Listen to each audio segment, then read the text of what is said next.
faites comme si vous n'avez rien remarqué, d'accord?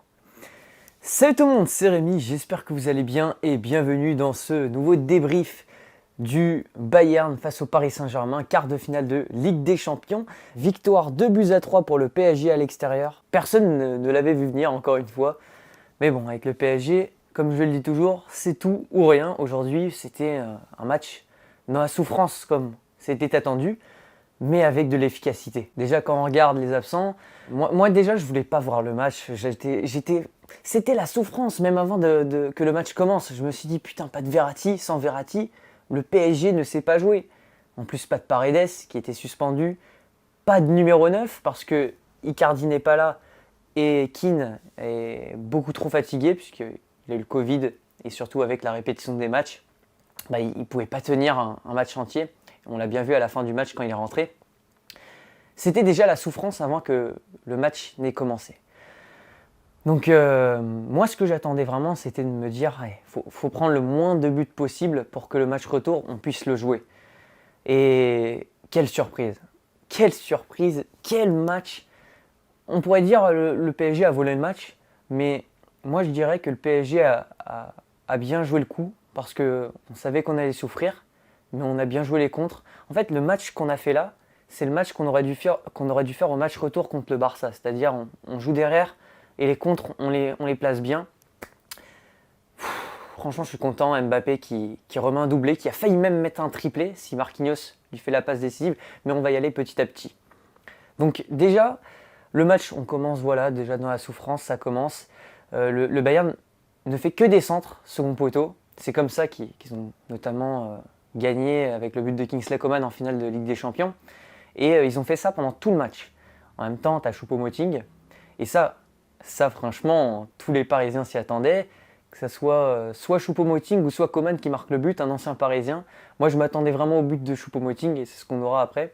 Mais tout d'abord, ouverture du score d'Mbappé sur un contre. Contre du PSG, ça va vite. Je crois que c'est Di Maria qui envoie dans la profondeur. Mbappé qui frappe, qui a énormément de réussite parce que la frappe, elle n'est pas bien placée, mais Neuer anticipe la frappe croisée. Ça va dans ses jambes, ça rentre dans ses filets. But d'Mbappé.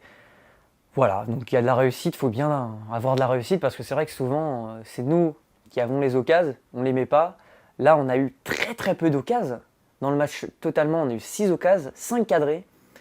Alors, je vais vous dire le nombre de tirs du Bayern. Je crois qu'ils ont eu 31 frappes et seulement 12 tirs cadrés. Et bon, déjà, le nombre de tirs cadrés, c'est très peu par rapport à un nombre de frappes, bien qu'il y ait eu la barre transversale au début du match. C'est là qu'on pourrait se dire, s'il y avait eu Lewandowski, je crois que le score ne serait pas le même. Ça, c'est clair et net. Donc, ils ont bien eu un manque offensif que défensif, parce que défensivement, franchement, c'était pas trop ça le Bayern. Et nous aussi, derrière, on a su bien jouer les contres. Donc, ouverture du score, 1-0 pour le PSG. Et on ne s'arrête pas là. On a juste avant une occasion, avant le deuxième but, un tout petit hors-jeu, vraiment de quelques centimètres d'Mbappé pour mettre le deuxième. Malheureusement, il y a hors-jeu. Vraiment, du bout de l'orteil. Franchement, sans l'avoir. Je pense que peut-être l'arbitre il l'a vu parce que lui il avait levé le drapeau il me semble, mais franchement c'est d'un bout d'orteil vraiment. S'il faisait du 39, je pense qu'il n'y avait pas hors-jeu Mbappé. Et ensuite après il y a le deuxième but. Mais juste avant le deuxième but, Marquinhos le guerrier, franchement c'est celui qui c'est le boss du PSG. Enfin, tu sais que quand il est là, Kimpembe il est dans son match.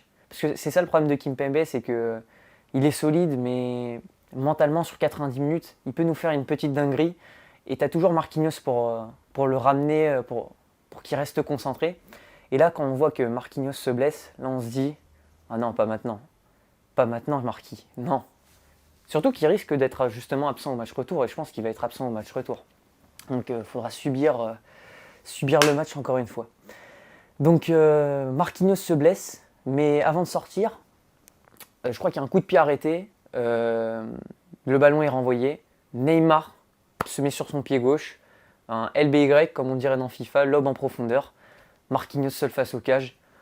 Déjà, la passe est exceptionnelle. C'est là que tu te dis que là, Neymar, quand il est bon, quand il se sent bien, il est exceptionnel. Là, il passe de Marquinhos, sur Marquinhos, Marquinhos qui ajuste, parce que franchement, ça a l'air facile ce que fait Marquinhos, mais face à Neuer, je vous le dis que c'est pas du tout facile.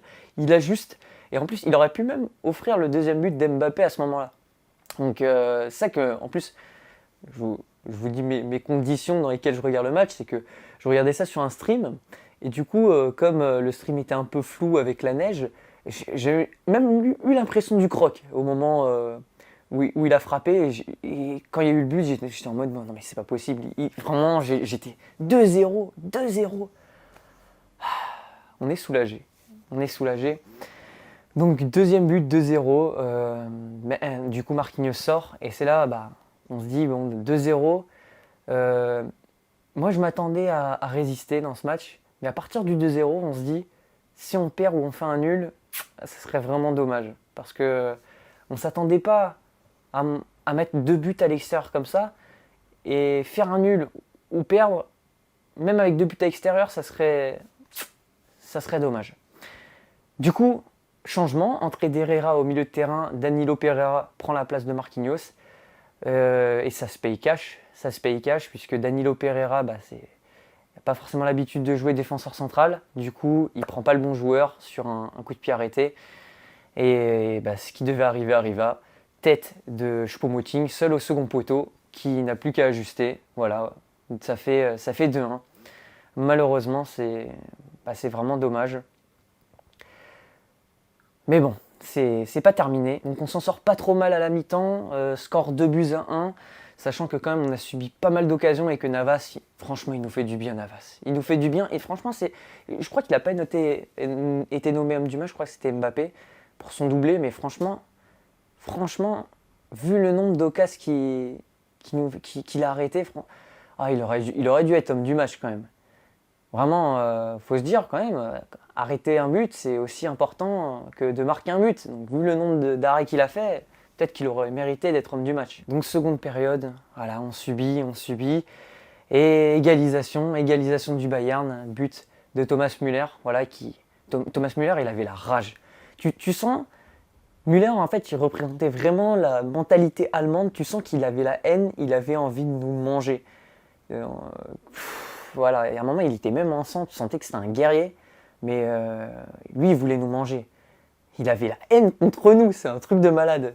Du coup, égalisation du Bayern, et oui, voilà, égalisation, ça fait quand même 2 buts à l'extérieur, c'est cool, mais bon, nous, ce qu'on veut, c'est la victoire. Voilà, nous, on veut gagner. On est venu pour moins subir, mais là, on est en position de force. Mais tu sens que, vraiment, dès qu'on s'est pris le deuxième but, le PSG était mal en point. On avait du mal, que ce soit défensivement, dans la relance. Ils nous encerclaient bien. Déjà que c'était compliqué au niveau des défenseurs, des latéraux. Alors, quelque chose à souligner quand même, c'est que je le critique souvent, mais Idrissa Gueye a fait un match vraiment classe. Vraiment très très bonne récupération, très très bonne relance. Balle au pied, en général, il y a des difficultés, mais là, bonne relance.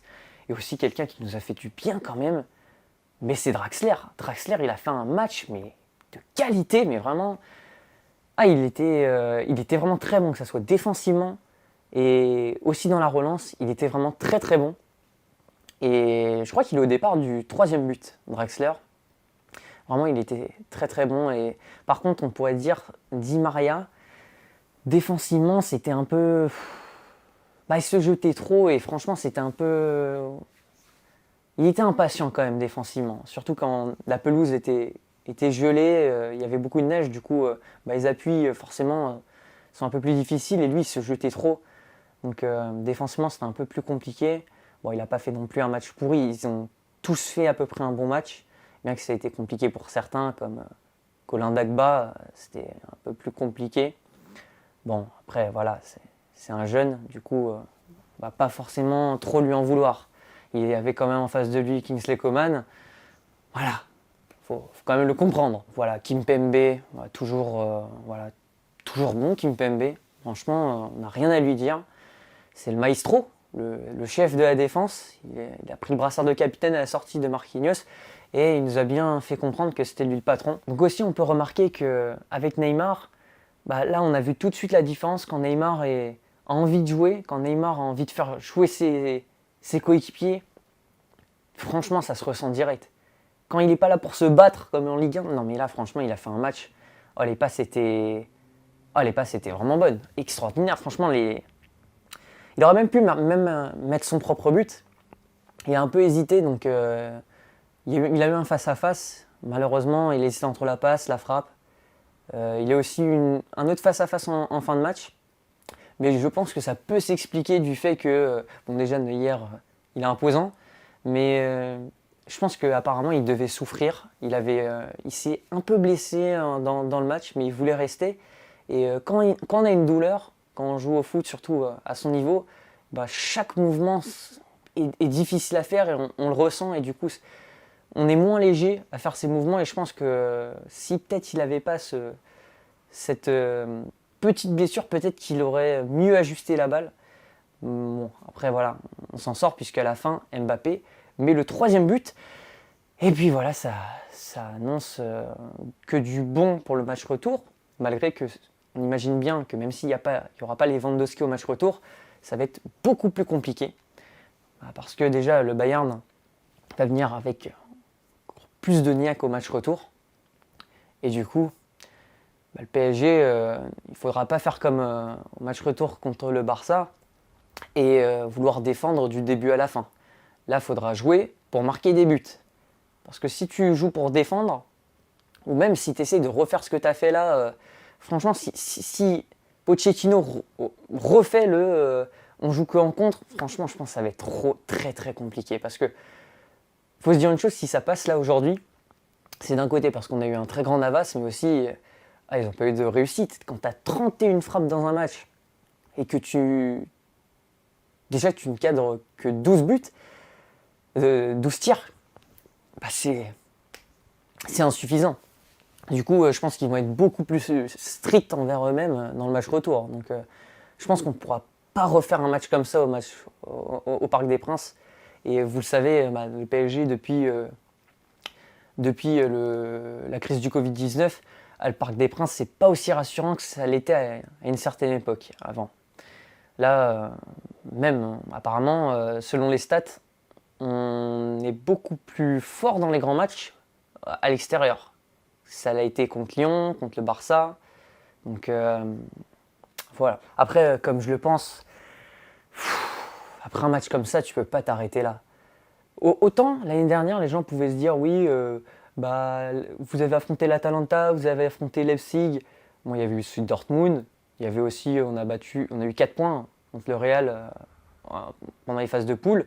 Mais là, si on élimine le Bayern, si on élimine City, franchement, le parcours sera vraiment excellent, quoi. Et si on bat le Bayern, on ne peut pas s'arrêter là. On ne peut pas s'arrêter là. Voilà. Bon, en tout cas, je vais essayer d'aller me coucher. Essayez de faire de même aussi de votre côté. C'était Rémi.